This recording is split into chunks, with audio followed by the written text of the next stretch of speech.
मेरा नाम रचना है और मेरी कहानी कुछ ऐसी है जो शायद किसी फिल्म में हो तो लोग बोले कि ये सब थोड़ा ज्यादा नहीं हो गया। लेकिन मेरी जिंदगी फिल्मी नहीं बल्कि हकीकत की थी। सब्र से लिपटी हुई हकीकत। हम 5 बहनें थीं। ना कोई भाई, ना किसी मामा या चाचा का प्यार, सिर्फ एक छोटा सा घर। हमारे पापा एक मेहनती मजदूर थे जो सुबह निकलते तो शाम को पसीने में भीगे हुए थके हारे लौटते। माँ बहुत जल्दी ही हमें छोड़ गई थी। तब से पापा ही माँ और बाप बन गए। लेकिन एक अकेला आदमी क्या क्या संभाल सकता है। हमारा बचपन सपनों के बिना ही गुजरा। वो सपने जो अक्सर लड़कियां अपनी शादी के बारे में देखती हैं। कपड़े, जेवर और पति का प्यार। हमें तो ये सब बस किसी कहानी की तरह लगते थे। जब किसी मोहल्ले वाले की बेटी की शादी होती तो हम चुपचाप दरवाजे से झांक कर देखते। शादी का हल्ला, तेज तेज गानों की आवाजें, हंसती हुई लड़कियां, सब एक लम्हे को सपना जैसा लगता था। और अगले ही पल एहसास होता था कि ये सपना हमारे नसीब में नहीं है। मेरी बड़ी बहनें एक एक करके ब्याही गईं, बिना किसी चाहत, बिना किसी खास रिश्ते के। बस जैसे तैसे जहां कोई हाँ कर दे वहीं विदा हो गईं। एक दिन बड़ी दीदी बोली, पापा रचना के लिए कोई अच्छा रिश्ता देखना, वो हम सबसे अलग है, उसका नसीब अच्छा होना चाहिए। पापा ने थके हुए लहजे में कहा, बेटा, गरीब के नसीब में अच्छे रिश्ते कहाँ होते हैं। अमीर लोग तो गाड़ी, फर्नीचर, जेवर सब मांगते हैं। दीदी बोली, ये तो मुझे भी पता है बाबा। रचना शायद हमारी तरह ही किसी छोटे घर में जाएगी, लेकिन बस प्रार्थना करिए कि उसे पति अच्छा मिल जाए। मैं चुपचाप बैठी ये सब सुनती रही। ना किसी सपने की ख्वाहिश थी, ना ही किसी की रानी बनने की चाह। बस इतना पता था कि पापा जो कहेंगे वही मेरी किस्मत होगी। 12वीं तक की पढ़ाई की थी, वो भी सिर्फ इसलिए कि पापा कहते थे कम से कम चिट्ठी पढ़ना लिखना तो आना चाहिए ना। हमारे घर के हालात बिगड़ते ही जा रहे थे। बड़ी बहन के ससुराल से अक्सर ताने मिलते। दूसरी बहन की शादी को भी साल भर नहीं हुआ था कि उसका पति कामकाज छोड़कर घर बैठ गया। पापा का चेहरा वक्त से पहले ही बूढ़ा होने लगा था। फिर एक दिन कुछ अजीब सा हुआ। बड़ी बहन के ससुराल के परिवार वाले आए। छोटे से कमरे में बैठक लगी, चाय के बर्तन सजाए गए, ढेर सारी बातें गूंजने लगीं। फिर दीदी ने आकर बताया, आनंद का रिश्ता आया है। आनंद? कौन आनंद? मैंने हैरानी से पूछा। दीदी बोली, मेरे ससुराल के ही रिश्तेदार हैं, शरीफ लोग हैं। 2 भाई, 4 बहनें और माँ हैं। उनके पिता बचपन में ही गुजर गए, लेकिन लड़का खुद कमाता है। पापा ने कुछ देर खामोशी से सब कुछ सुना। उनकी आंखों में वही झिझक थी जो हर पिता की आंखों में होती है जब वो अपनी बेटी की किस्मत किसी और के हाथ में देने वाला होता है। क्या मांगा है उन्होंने? पापा ने धीरे से पूछा। दीदी बोली, कुछ भी नहीं, बस वो कह रहे थे कि लड़की समझदार, गुणवान और घरेलू होनी चाहिए और उन्हें रचना पसंद आई है। मेरी बहनों के चेहरे ये सब सुनकर खुशी से खिल उठे थे, जैसे बरसों बाद किसी ने हमें भी इंसान समझा हो। मैं खामोश रही, कोई भी सवाल नहीं किया। ना तो मैंने हाँ कहा और ना ही मैंने ये पूछा कि वो कैसा है, क्या करता है, कहाँ रहता है। बस पापा की आंखों में पहली बार जो सुकून की झलक देखी वही मेरे लिए काफी थी। अगली सुबह पापा ने सबको इकट्ठा किया और कहा, मैंने इस रिश्ते के लिए हाँ कर दी है। आनंद अच्छा लड़का है, अपनी माँ बहनों का ख्याल रखता है, जिम्मेदार भी है। रचना का नसीब अच्छा है। भगवान ने ये रिश्ता बिना मांगे ही दे दिया है। उसी समय मुझे पहली बार ये लगा कि शायद भगवान ने मेरी सुन ली है। लेकिन उस पल में भी एक परीक्षा छुपी हुई थी। वो परीक्षा जिसकी शुरुआत तो उसी दिन हुई, लेकिन अंजाम बरसों बाद मिला। शादी के दिन सब सादगी से हुआ, न ढोल न बड़ी बारात, कुछ करीबी रिश्तेदार, कुछ बर्तन और 2-3 कपड़ों के जोड़े। मैं खामोशी से सब देखती रही। मुझे खुशी भी थी और अजीब सा सुकून भी, जैसे जो होना था हो गया। अब बस जो सामने आए वो निभाना है। आनंद पहली बार मेरे सामने बैठा तो लगा जैसे वो मुझे नहीं, मेरी आंखों में छुपे सवालों को देख रहा हो। उसकी नजरें गहरी थीं, लेकिन लहजा नरम। शादी की पहली रात सब लोग जा चुके थे और कमरे में सिर्फ हम दोनों थे। वो मेरे पास आकर बैठ गया। कुछ लम्हे खामोशी में गुजरे, फिर वो धीरे से बोला, मैं अपनी बहन भाइयों में सबसे बड़ा हूँ। पिताजी बचपन में ही दुनिया से चले गए थे। माँ ने ही हमें जैसे तैसे पाला। तब से मैं ही सबका सहारा हूँ। मैंने सिर झुका लिया। वो बोलता रहा, मैं तुमसे कुछ भी छुपाना नहीं चाहता। हमारे घर में बहुत सारी कमियां हैं, लेकिन मैंने हमेशा ये कोशिश की है कि कभी किसी को भी खाली हाथ ना लौटने दूं। तो मेरी पत्नी हो, मेरा साथ दोगी तो जिंदगी थोड़ी आसान हो जाएगी। एक बात और, अलग घर या किसी चीज की फरमाइश ना करना। जो कुछ भी है वो सब तुम्हें खुद ही महसूस करना है। मैंने उसकी बातें ध्यान से सुनी, जिसमें ना ही किसी तरह की शिकायत थी और ना ही कोई दिखावे की बात। सिर्फ सच था जो अक्सर शादियां छुपा लेती हैं। आपने मुझे साफ साफ सब कुछ बता दिया, इसलिए मैं भी वादा करती हूँ कि आपकी हर बात का साथ दूंगी। मेरी आवाज बहुत धीमी थी, लेकिन मेरे अंदर एक वादा जाग उठा। मैंने फैसला किया कि शिकायत नहीं करनी है, बस चलते रहना है। शादी के कुछ दिनों में ही बहुत कुछ सीखने को मिला। आनंद की 4 बहनें थीं, सब अलग अलग मिजाज की। माँ यानी मेरी सास हर बात पर अपनी राय देती और अक्सर ये महसूस करवाती कि ये घर उनका है। मैं चुपचाप रहती, बस काम सीखती, उनके घर के रीति रिवाज समझती और दिल में किसी बात को जगह नहीं देती। आनंद सुबह काम पर जाता और शाम को वापस आता, अक्सर थका हुआ होता, लेकिन हर बार बहनों की छोटी छोटी फरमाइशों पर मुस्कुराकर सिर हिला देता। एक रात जब सब सो चुके थे, आनंद ने मुझे बुलाया, कमरे में बैठो। तो उसने अचानक कहा, मैं दुबई जाना चाहता हूँ। मैं चौंक कर देखा। कब? कुछ हफ्तों में। एक जानने वाले के जरिए वहां काम मिला है। महीने का काफी अच्छा पैसा है। वहां से पैसे भेजूंगा तो बाकी बहनों की शादी का इंतजाम हो जाएगा। मैंने हल्के से पूछा, क्या इतनी जल्दी जाना जरूरी है? हाँ। माँ का हाथ थामे नहीं बैठ सकता। यहाँ की कमाई से कुछ भी नहीं बचता। मन को भी थोड़ा आसानी हो जाएगी। तुम्हें भी कुछ पैसे भेजूंगा। मैंने कुछ भी नहीं कहा, बस सिर हिला दिया। ये मेरी शादी का पहला महीना था और मेरा पति मुझसे हजारों मील दूर जाने की तैयारी में लगा था। दिल में हल्की सी उदासी जरूर थी, लेकिन उसकी आंखों में एक मकसद था, वो रुकने वाला नहीं था। अगले दिन वो बाजार ले गया, मेरे लिए 2 जोड़ी सूट लिए, कुछ चप्पलें और एक छोटा सा हैंडबैग। कहने लगा, ये ले लो, जाने से पहले तुम्हें कुछ देकर जाना चाहता हूँ। मैंने थैंक यू कहा और पहली बार थोड़ा सा मुस्कुरा दी। हफ्ता गुजरा तो उसने जाने की तैयारियां शुरू कर दी थी। वीजा, पासपोर्ट, टिकट, सब कुछ तेज रफ्तार से पूरा हुआ। मैंने उसे हर चीज में खामोशी से सपोर्ट किया। जाने से एक दिन पहले उसने मुझसे कहा, अगर कभी देर से फोन उठाऊं या कई दिनों तक बात ना हो पाए तो तुम परेशान मत होना। वहां पर काम बहुत पाबंदी के साथ होता है, इसलिए वक्त नहीं मिलता, लेकिन याद रखना, मैं तुम्हें नहीं भूलूंगा। मैंने हल्की आवाज में कहा, और मैं सब्र करना नहीं छोड़ूंगी। उसने मेरा माथा चूमा और बोला, बस यही तो चाहिए था। अगली सुबह वो चला गया। दरवाजे पर खड़े होकर मैंने हाथ हिलाया और दिल में पहली बार एहसास हुआ कि मेरे दिन वाकई में बदलने वाले हैं।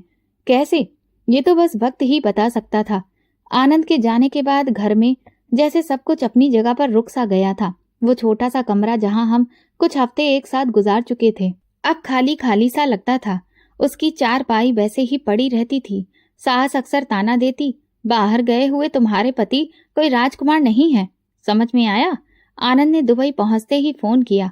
वो कुछ थका थका सा लग रहा था, लेकिन आवाज में वही हिम्मत थी। अभी यहाँ पर रहने की जगह थोड़ी छोटी है, साथ में 4 और लोग भी रहते हैं, लेकिन काम ठीक है। मैं कुछ दिनों में पैसे भेज दूंगा। 1 हफ्ते बाद घर में सास ने ऐलान किया, आनंद ने कुछ पैसे भेजे हैं। सारी बहनें जमा हो गईं, जैसे किसी पॉकेट मनी के मिलने का ऐलान हो गया हो। मैं किचन में बर्तन धो रही थी, किसी ने मुझे बुलाया भी नहीं। शाम को जब सब लोग खाने पर बैठे तो मैंने धीरे से पूछा, माँ जी, क्या कुछ पैसे मुझे भी मिलेंगे? कुछ जरूरी चीजें लेनी थी। सास ने तेज निगाहों से देखा, जो खा रही हो वो क्या कम है? घर का खर्च सब हम उठा रहे हैं, बाहर से जो आता है वो सभी के लिए है। तुम्हारे पर्सनल खर्चों का तो सवाल ही पैदा नहीं होता। ये सुनकर मैं खामोश हो गई, ना कोई जवाब दिया, ना किसी से शिकायत की।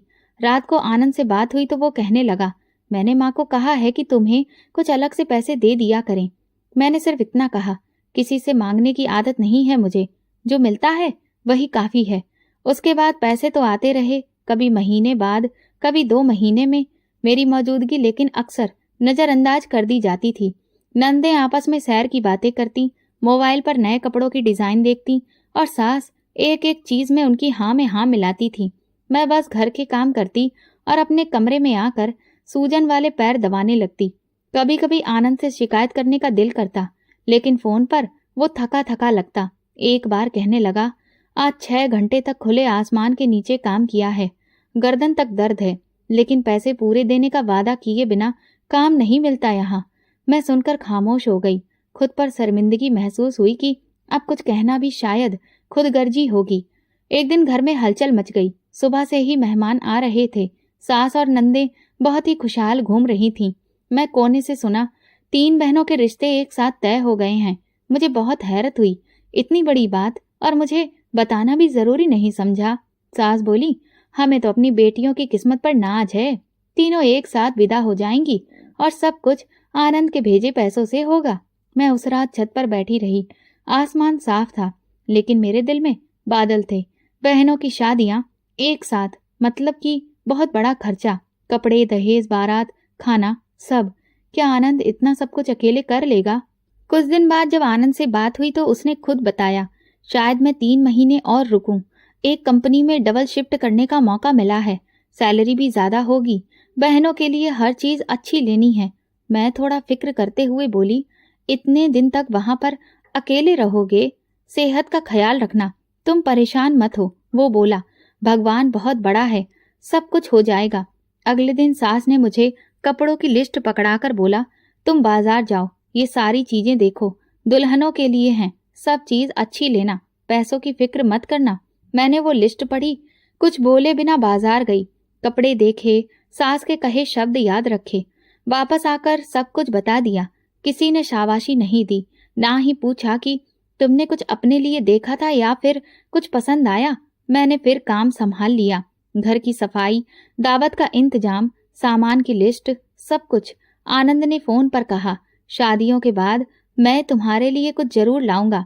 मैंने कहा, आप बस सही सलामत रहें और जल्दी घर वापस आ जाएं, यही काफी है। शादियों की तारीख पास आ रही थी। घर के अंदर हर वक्त कुछ न कुछ हो रहा था। कहीं पर दर्जी कपड़ों का नाप ले रहा था, तो कहीं खाने पीने का सारा अंदाजा लगाया जा रहा था, और कहीं मेरी नंदें अपने जेवरों की मैचिंग और सैंडल पसंद कर रही थीं। आनंद की तरफ से अब रोज फोन आता था, ये वाली चीज आ गई, ये काम हो गया, माँ को याद दिला देना कि बर्तनों का ऑर्डर वक्त पर देना है। हर बात का खास किरदार सिर्फ एक इंसान था, आनंद, लेकिन वही यहाँ पर मौजूद नहीं था। बस उसकी मेहनत, उसके भेजे हुए पैसे, उसकी हिदायतें घर के हर कोने में महसूस होती थीं। एक दिन नंद ने कहा, भाई ने मेरी पसंद के जेवर के लिए अलग से पैसे भेजे हैं, अभी जाकर मैं बुक करवा लेती हूँ। सास ने बड़े ही फक्र से सर हिलाया, मेरा बेटा है, किसी चीज की कमी नहीं आने देगा। मैं चुपचाप पास बैठी थी, एक गिलास में चाय डाल रही थी। किसी ने पूछा तक नहीं कि तुम कुछ लेना चाहती हो या नहीं। उसी शाम आनंद का फोन आया, कुछ हिसाब किताब थोड़ा सा गड़बड़ा गया है, लगता है कि पैसे थोड़े कम पड़ जाएंगे, 2 दिन में सब पता करके बताता हूँ। 2 दिन नहीं, 3 दिन के बाद फोन आया। आवाज में अजीब सी थकान थी। मैंने कुछ कर्ज ले लिया है यहाँ, अभी उसे वक्त पर वापस करना होगा। शादियों का वक्त करीब आ रहा है, कुछ चीजें अभी भी बाकी हैं। मैंने धीरे से कहा, तुम खुद पर इतना बोझ मत लो, तुम्हारे शरीर की भी एक सीमा है। उसने हल्के लहजे में कहा, बस ये दिन निकल जाएं, फिर मैं बस आराम करूंगा। तैयारी का दायरा अब घर की चादर से बाहर निकलने लगा था। पास के गांव से मेहमानों को बुलाया जा रहा था। बारात के खाने के लिए 4 अलग अलग लिस्ट बनाई जा रही थी। हलवाई का कहना था कि हर शादी का खाना ऐसा बनेगा कि लोग याद रखेंगे। एक दिन जब दावत के बर्तन आए, उनके साथ हिसाब का रजिस्टर भी था। मैंने पास से देखा तो सब कुछ आनंद के नाम पर ही लिखा हुआ था, हर चीज की कीमत, हर दिन का खर्चा। रजिस्टर के आखिर में कर्ज की बात भी साफ साफ दिख रही थी। 2 जगह से कर्ज लिया गया था और दोनों ही दुबई से थे।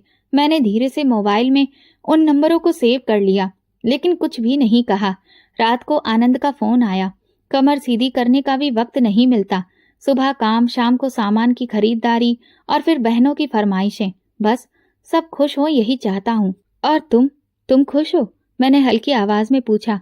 वो खामोश रहा, फिर धीरे से बोला, मेरी खुशी उनकी ही खुशी में है। तुम प्रार्थना करो कि ये कर्ज जल्दी उतर जाए। फोन बंद हुआ तो मैंने दराज खोली।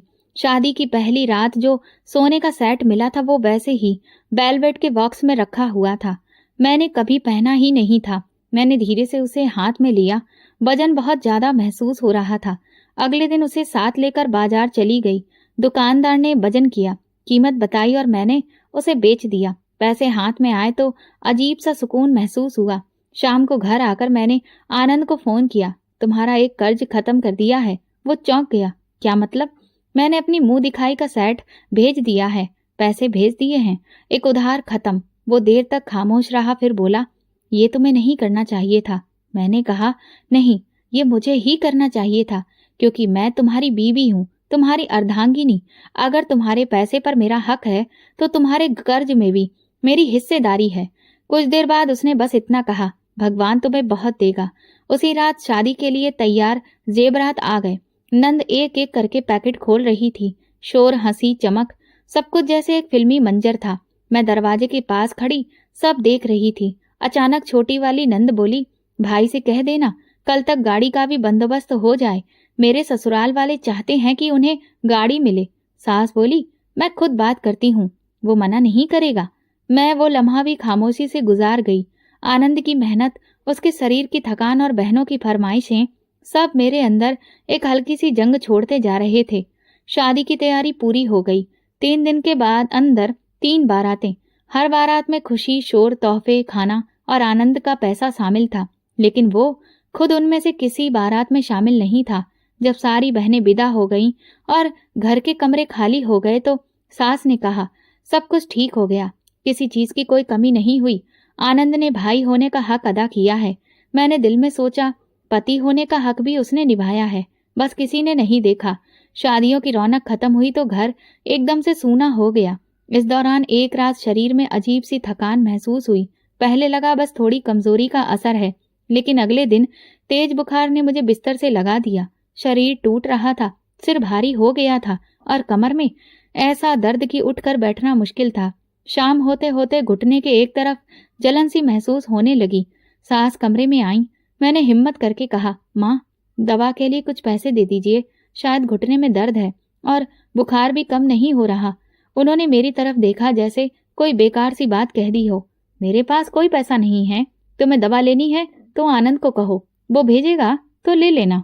यहाँ किसी के पैसे की जिम्मेदारी मैं नहीं हूँ। मैं चुप हो गई। शरीर बुखार में तप रहा था और दिल में एक अलग आग जल रही थी। अगले 2 दिन इसी हालत में गुजरे। न दवा मिली, न किसी ने पानी का गिलास लाकर दिया। मेरी सबसे छोटी नंद सुबह से शाम तक टीवी के आगे बैठी रहती और मैं बिस्तर पर करवट बदलने से भी बेहाल थी। रात को आनंद का फोन आया, तुम्हारी आवाज ठीक नहीं लग रही, सब ठीक तो है? मैंने हल्की सी मुस्कान से कहा, बस मौसम बदल रहा है, शायद इसी वजह से तबीयत थोड़ी खराब हो गई है। तुम फिक्र मत करो, मैं सब संभाल लूंगी। आनंद की सांसें भारी हो गईं। मैं अभी कुछ दिन से काम पर नहीं जा सका, बहुत थकान महसूस हो रही है, लेकिन कर्ज तो चुकाने हैं, पैसे भेजने ही होंगे। मैंने जवाब दिया, मैं भगवान से प्रार्थना करूंगी कि तुम्हारी सारी मुश्किलें आसान हों और तुम्हें सलामत रखें, बाकी सब तो चलता रहेगा। फोन बंद हुआ तो आंखों में नमी आ गई, लेकिन बुखार की तपिश ने सांसों को और ज्यादा गहरा कर दिया। दूसरे दिन शरीर की हरारत इतनी बढ़ चुकी थी कि सांस लेना मुश्किल लगने लगा। होंठ सूखे हुए, माथा जलता हुआ और पसीने के साथ शरीर जैसे दवा की मांग कर रहा था। मैंने फिर से हिम्मत करके अपनी सास से कहा, माँ जी, अगर कुछ दवा ला देती तो शायद मेरा बुखार कम हो जाता। उन्होंने तेवर चढ़ाकर कहा, मेरे बच्चों की शादी के बाद थोड़े बहुत पैसे बचे हैं, वो भी किसी बेकार दवा पर लगाऊं? मुझे आनंद ने जिम्मेदारी दी है पैसे संभालने की, वो तुम्हारे लिए नहीं आए हैं। इस बार मैंने कुछ नहीं कहा। कमरे में जाकर दरवाजा बंद कर लिया, तकिए पर सिर रखकर लेट गई। 2 दिन से कुछ खाया भी नहीं था, बस पानी से गुजारा चल रहा था। उस दिन दोपहर को नंद की सहेलियां आईं। हंसती हुई बोली, तुम्हारे भाई ने तीनों बहनों की शादी एक साथ करके तो कमाल कर दिया, कोई तकलीफ तो नहीं हुई शादियों में? नंद ने हंसकर जवाब दिया, हमें क्यों तकलीफ होती, सब काम तो उसने संभाला है खुद से, बहू तो बस देखती रही जैसे कि मेहमान हो। दोपहर के बाद जब बुखार थोड़ा कम हुआ तो मैंने धीरे से आनंद को मैसेज किया, 2 दिन से दवा नहीं ली है, माँ जी कहती हैं कि पैसे नहीं हैं, अगर मुमकिन हो सके तो कुछ पैसे भेज देना, वरना मेरी तबीयत बिगड़ जाएगी।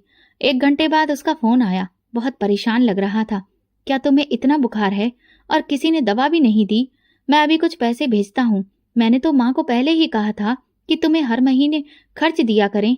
मैंने कहा बस 2 दिन निकल गए, मैं बेहतर हूँ अब, तुम खुद परेशान मत हो। सच कहूँ तो मुझे ज्यादा फिक्र तुम्हारी है, तुम्हारे कंधों पर ही सब कुछ है। उसकी आवाज में अफसोस था। मैंने तो सोचा था कि तुम्हें कभी कोई परेशानी नहीं होने दूंगा, लेकिन हालात मेरे काबू से बाहर जा रहे हैं। उसी शाम घर में सब लोग बैठे थे। सास ने अचानक ऊंची आवाज में कहा, सबको बता दूं, जो पैसे आनंद भेजता है वो सब मेरे हाथ में हैं।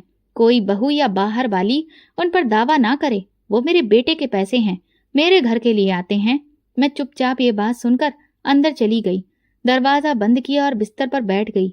शायद पहली बार दिल में एहसास हुआ कि मेरे होने या ना होने से यहाँ किसी को फर्क ही नहीं पड़ता। तीसरी शादी के सिर्फ 2 हफ्ते बाद ही छोटी वाली नंद का रिश्ता तय हो गया।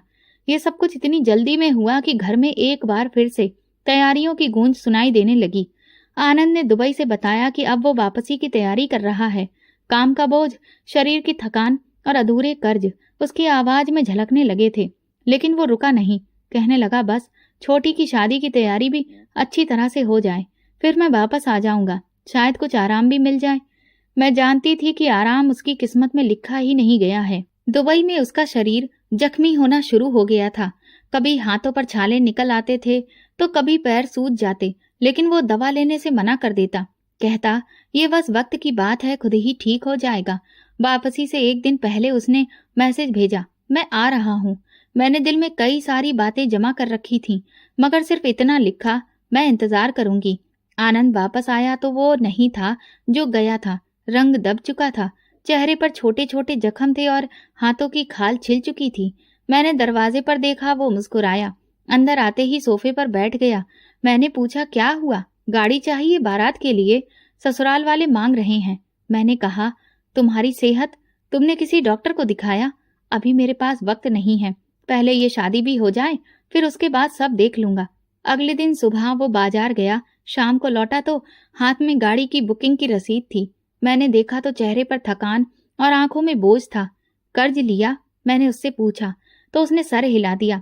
पैसे थे ही कहाँ, लेकिन लड़की की इज्जत का सवाल है, इनकार नहीं कर सका। रात को सास और नंद बैठी थी। नंद बड़ी ही खुशी से बोली, पता है, जब मैंने भाई से कहा कि मुझे भी गाड़ी चाहिए तो वो एक पल को चुप हो गया। अगर मेरे पापा होते ना तो शायद बिना मांगे सब कुछ दे देते। वो ये बात कहते हुए रो पड़ी। सास ने उसके सिर पर हाथ रखा।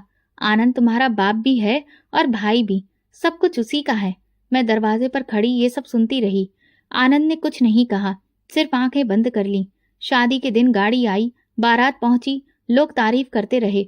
सबने कहा आनंद ने फिर से कमाल कर दिया, लेकिन किसी ने नहीं पूछा कि उस गाड़ी की कीमत क्या थी, किसने किन जख्मों के साथ ये सब कुछ मुमकिन बनाया। बारात चली गई, मेहमान चले गए और आनंद एक दिन खामोशी से बैठा था। मैंने उसके पैर देखे, जगह जगह पर जख्म थे, कुछ पर पुरानी पपड़ी जमी हुई थी। मैं झुकी और कहा, अब मुझे तुम्हें डॉक्टर के पास ले जाना है। उसने आंखें खोली। अब सब खत्म हो गया है, शादियां हो गई हैं, माँ भी खुश हैं, बहनें अपने घरों में हैं। अब शायद मैं खुद को भी संभाल सकूं। मैंने पहली बार उसकी आंखों में आंसू देखे। वो आंसू शायद बरसों से दबे थे, जो किसी के लिए नहीं बह रहे थे, सिर्फ खुद के लिए। आनंद की वापसी को अभी ज्यादा दिन नहीं गुजरे थे। पहले सिर्फ शरीर पर दाने निकले थे, फिर उनमें पानी भरने लगा।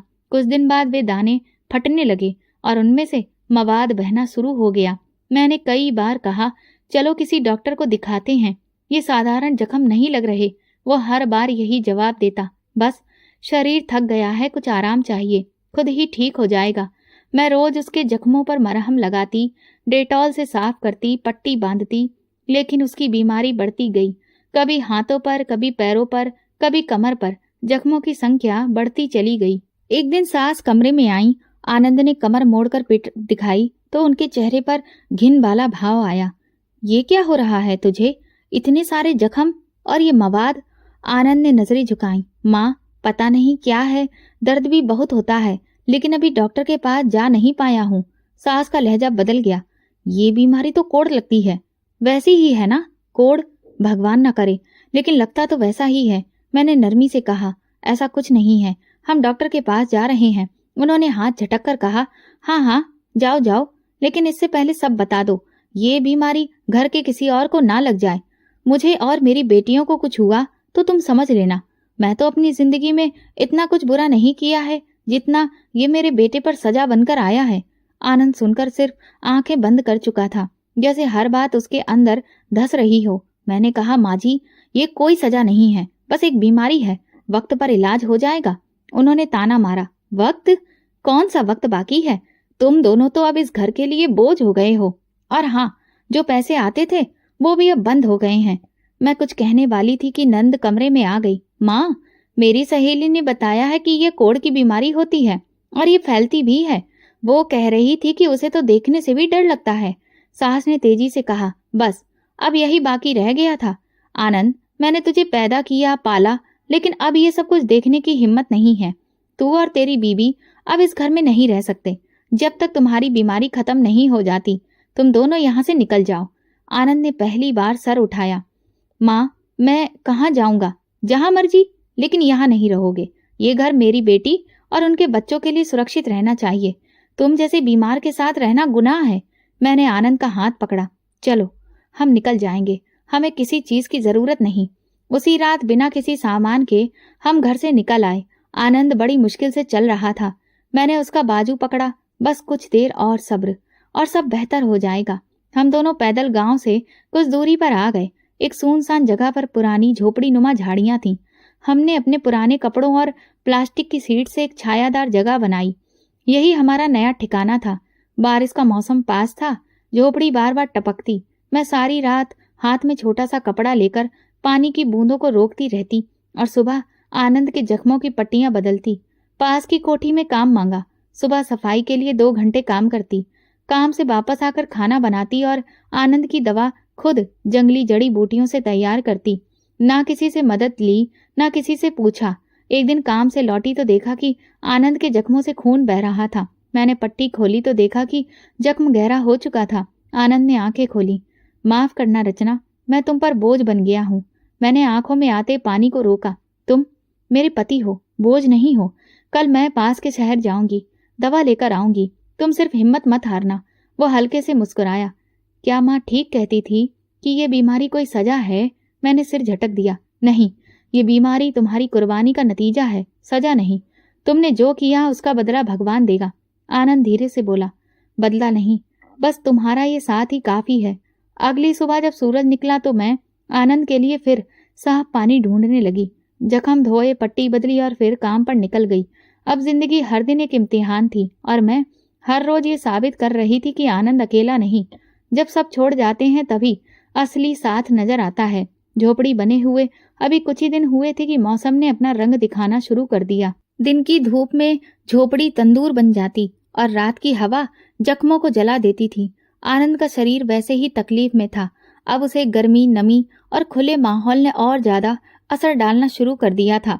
मैं सुबह अंधेरे में उठती, कोठी में जाकर सफाई करती और वापस आकर आनंद के जख्म धोती।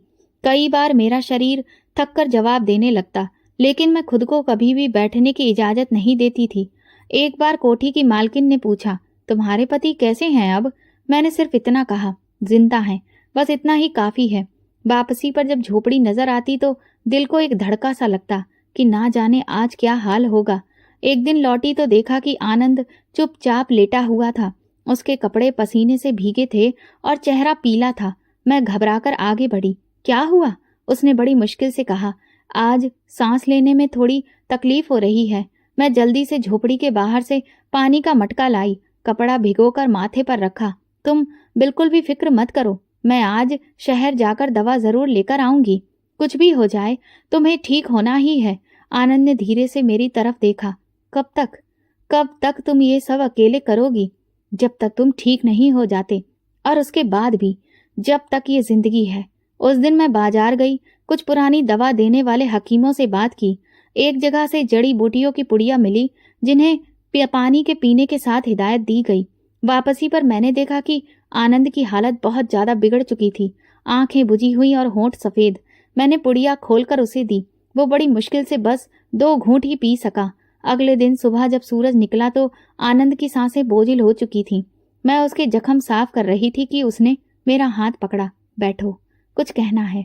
मैं खामोशी से पास बैठ गई। वो कहने लगा, तुम बहुत सब्र वाली हो, लेकिन तुम्हारी जिंदगी में मेरे साथ कोई खुशियां आ ना सकी, लेकिन तुमने कभी शिकायत नहीं की। मैं सब कुछ अपनी बहनों पर ही वारता रहा। तुम्हें सिर्फ इंतजार और खामोशी मिली। मुझे तुम्हारा प्यार मिला, वो सबसे कीमती चीज थी। मैंने उसका हाथ पकड़कर कहा, बस चुप रहो, अभी तुम्हें ठीक होना है। वो मुस्कुराया। अब शायद वो वक्त नहीं रहा, लेकिन तुम देखना, भगवान तुम्हें तुम्हारे सब्र का इनाम इसी दुनिया में देगा। क्या इनाम? मैंने सवाल किया, लेकिन वो कुछ नहीं बोला, बस धीरे से मेरी गोद में सिर रख दिया। मैं उसके बाल सहला रही थी। दिल जैसे रुक रुक कर धड़क रहा था। कुछ पलों के बाद उसकी सांसें रुक गईं, आंखें बंद हो गईं और शरीर जैसे पत्थर हो गया। मैं वो लम्हा कभी भी नहीं भूल सकती। झोपड़ी के अंदर जैसे खामोशी छा गई, जैसे हवा भी रुक गई हो। मैं आनंद का चेहरा अपने हाथों में थामे जैसे वक्त को रोकने की कोशिश कर रही थी, मगर वक्त कभी नहीं रुकता। शाम तक मैं खामोश बैठी रही। बाहर सूरज डूब चुका था, लेकिन झोपड़ी में अभी रोशनी बाकी थी।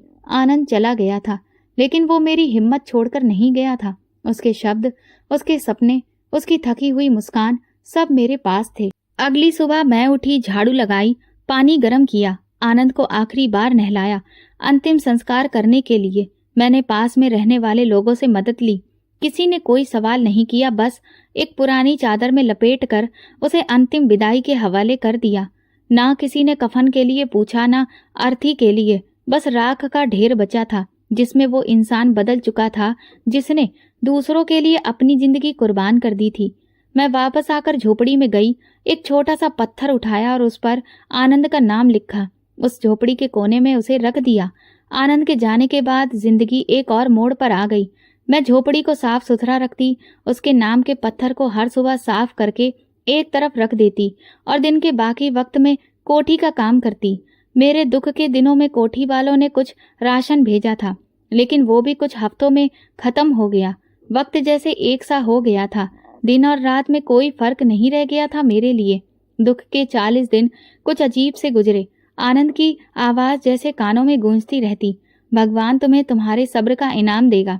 बार बार ये शब्द मेरे मन में आते और मैं खामोशी से झोपड़ी की छत को देखती रहती। वो छत जो बादलों के आते ही टपकने लगती थी, अब भीगने के लिए तैयार खड़ी थी। फिर वो दिन भी आ गया जब आनंद को गए हुए 40 दिन हो गए थे। मैंने उसके लिए प्रार्थना की कि भगवान उसे सुकून दे। खुद को दुपट्टे में अच्छे से लपेटा और बाहर निकल आई। पास के पेड़ के नीचे बैठ गई। 2 दिन से पेट में कुछ भी नहीं गया था। कोठी में भी काम बंद कर दिया गया था। शायद अब उन्हें मेरी जरूरत नहीं थी। शाम को वापस झोपड़ी पहुंची तो हल्की सी सर्दी महसूस हुई। कमजोरी अब और ज्यादा बढ़ चुकी थी। मैं चूल्हा जलाने के लिए लकड़ियां ढूंढ रही थी कि अचानक दूर से एक गाड़ी आती दिखाई दी। सड़क पर उतरी, कुछ देर रुकी, फिर इधर उधर घूमी और धीरे से झोपड़ी के सामने आकर रुकी। मैं ठिठक गई। दरवाजा खुला और बहुत कीमती कपड़ों में एक नौजवान गाड़ी से बाहर निकला। मैं खामोश खड़ी रही। उस नौजवान ने आकर सम्मान से नमस्ते किया। आप रचना जी हैं? मैंने धीरे से सिर हिलाया। जी, कहिए। उसने एक फाइल निकाली। वकील ने वो फाइल खोली और पढ़ने लगा। मैडम, सिटी एरिया में जो बंगला नंबर 27 है वो आपके नाम पर है। उसका बैनामा आपके नाम पर अकाउंट में दर्ज हो चुका है, इसलिए आप जल्दी से बैंक जाकर अपना खाता खुलवा लें। मेरी आंखें हैरानी से फैल गईं। मेरे नाम पर? ये सब किसका है? नौजवान ने आगे बढ़कर कहा, ये सब मेरे पापा की वजह से है। मैं कुछ समझ नहीं पाई। खामोशी से उसकी तरफ देखा। वो कहने लगा, मेरे पापा मजदूर थे, बीमार रहते थे, कुछ दिन काम करते और कुछ दिन नहीं। आनंद जी ने उस वक्त मेरे पापा से ये वादा किया था कि वो मेरी पढ़ाई के सारे खर्चे उठाएंगे और उनके कहने पर ही मैंने अपनी हायर स्टडीज जारी रखी। आज मैं जो कुछ भी हूँ वो सिर्फ उनकी वजह से। मैंने अपनी आंखों की नमी को पोंछा। लेकिन तुम्हें कैसे पता चला कि वो? मेरे पापा ने हमेशा उनका जिक्र किया था, लेकिन कभी कोई पता या तस्वीर नहीं मिली। मैंने उन्हें बहुत समय तक तलाशा। फिर एक दिन खबर मिली कि उनका देहांत हो चुका है और उनकी पत्नी यहाँ झोपड़ी में रहती हैं। वो थोड़ी देर रुका, फिर धीरे से बोला, मैंने उनके नाम पर वो बंगला खरीदा, रजिस्ट्री करवाई, लेकिन ये सब उन्हीं का है और अब आपका। मैंने जमीन की तरफ देखा। झोपड़ी के कोने में वही आनंद का पत्थर रखा था जिस पर मैंने उसका नाम लिखा था। नौजवान ने आगे बढ़कर कहा, आप मेरी माँ की तरह हैं। मेरी माँ तो बचपन में ही मुझे छोड़कर चली गई थी और मेरे पापा भी कुछ साल पहले चले गए, लेकिन आनंद साहब हमेशा मेरे लिए पिता जैसे थे। अब आप ही मेरी माँ हैं। मेरे मुंह से कुछ नहीं निकला, बस दिल में खामोशी से भगवान का शुक्र अदा किया। आनंद की वो बात जो उसने मरते वक्त कही थी, इनाम इस दुनिया में ही मिलेगा, आज सच हो गई थी। नौजवान ने कहा, अब आप यहाँ नहीं रहेंगी, गाड़ी तैयार है। हम आपको आपके नए घर लेकर जाएंगे। मैं झोपड़ी के अंदर गई, आनंद के पत्थर को अपने दुपट्टे में समेटा, कुछ पुराने कपड़े उठाए और बाहर आ गई। नौजवान ने झोपड़ी को देखा और धीरे से बोला, यहाँ वो रहते थे? यहीं पर उनका आखिरी वक्त गुजरा, मैंने सिर झुकाकर जवाब दिया। पहली बार मैं गाड़ी में बैठकर सुकून महसूस कर रही थी। दरवाजे के बाहर वही झोपड़ी धुंध में कहीं खो रही थी। बड़े घर में वो लेकर गया। बड़े गेट से अंदर दाखिल हुई तो सब कुछ नया सा लगा। आंगन में ताजा पेंट की खुशबू थी। दरवाजे पर सुनहरे अक्षरों से आनंद विला नाम लिखा था। मेरे कदम एक पल को रुक गए। दिल जैसे किसी लम्हे में वापस जा चुका था। आनंद के साथ बीते लम्हे, वो झोपड़ी, वो खामोशी, वो जख्म सब आंखों के सामने घूमने लगे थे। उस नौजवान ने दरवाजा खोला और कहा, अंदर आइए, ये अब आपका घर है। मैं धीरे धीरे अंदर गई। कमरों में साफ सुथरा फर्नीचर, सफेद पर्दे और फर्श पर बिछी कालीन देखकर मेरी आंखें भर आईं। सब कुछ मेरे लिए नहीं था, ये आनंद के लिए था। जो कुछ भी उसने दूसरों के लिए किया, आज वही नेकी बनकर मेरे सामने खड़ी थी। नौजवान ने आगे बढ़कर कमरे की चाबी मुझे दी। ये अब आपका कमरा है, आपको जो भी चाहिए हो मुझे बता देना, मैं रोज सुबह आकर आपसे मुलाकात किया करूंगा। मैंने कहा, बेटा तुमने अपना नाम नहीं बताया। वो मुस्कुराया, जतिन, मेरा नाम जतिन है, लेकिन अब मैं सिर्फ वही हूँ जो आपके लिए होना चाहिए था, आपका बेटा। कमरे में आकर जैसे ही दरवाजा बंद किया, दिल में एक अजीब सा सुकून उतर आया। मैंने दुपट्टे से आनंद के नाम वाला पत्थर निकाला और अलमारी के ऊपर एक ऊंची जगह पर रख दिया। आनंद को भी एक ठिकाना मिल गया था और मुझे भी। दिन गुजरते गए। जतिन हर हफ्ते कुछ जरूरी सामान लेकर आता, साथ में कारोबार की रिपोर्ट भी देता।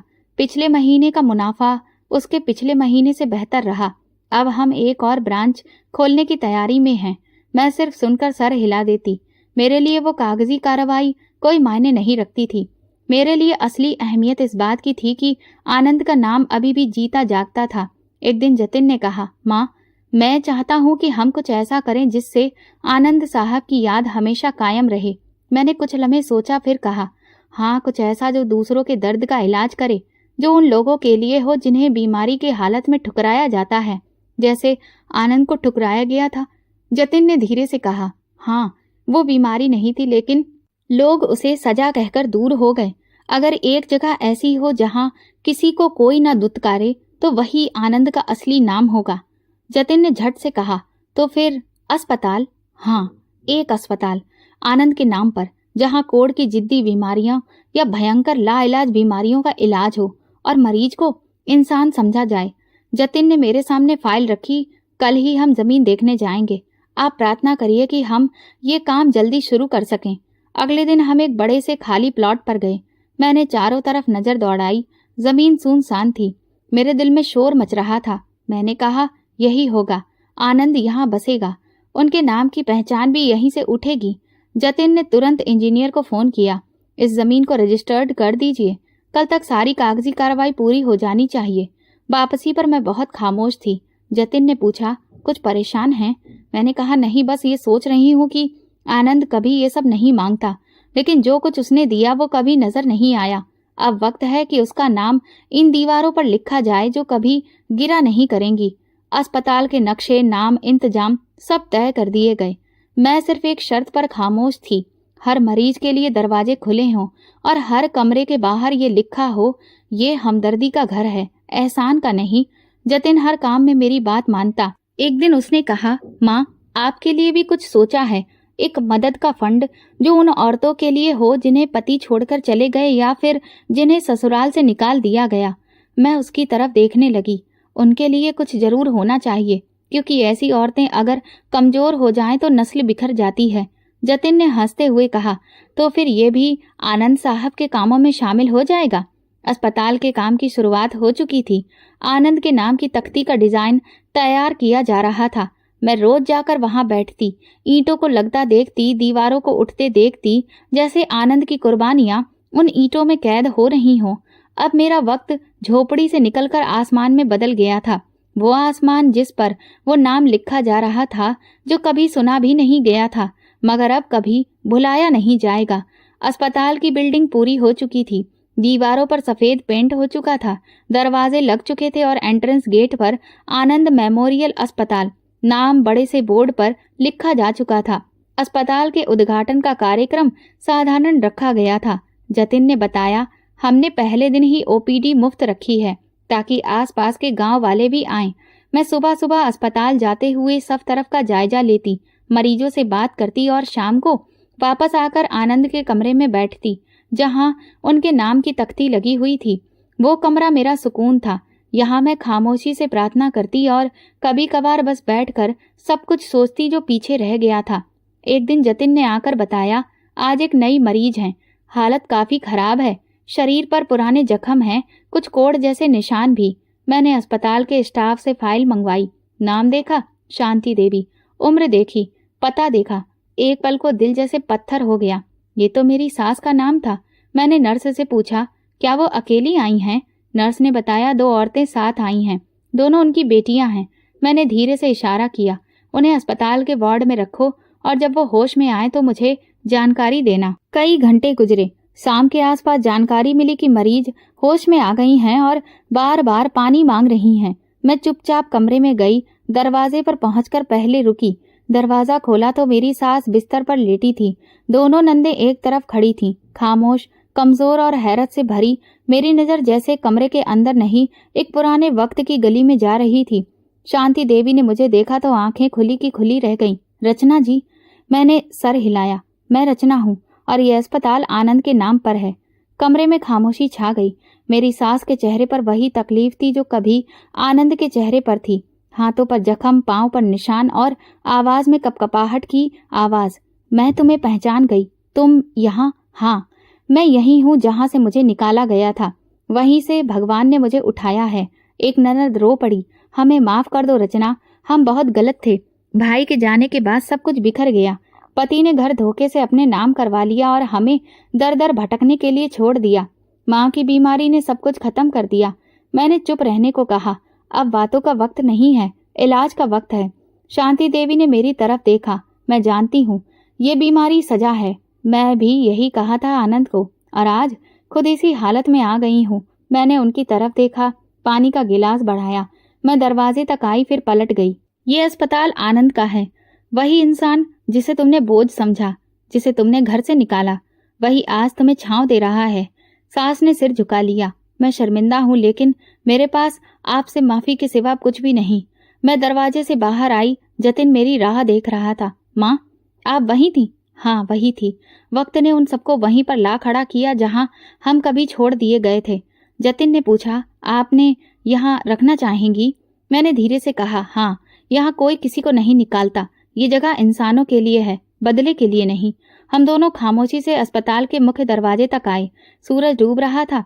आनंद के नाम की सुनहरी तख्ती पर धूप की आखिरी किरणें पड़ रही थीं। मैंने सिर उठाकर उसे देखा। ये वो रोशनी है जो अब कभी बुझेगी नहीं। अंदर वक्त अपना पूरा चक्र दोबारा दोहरा चुका था।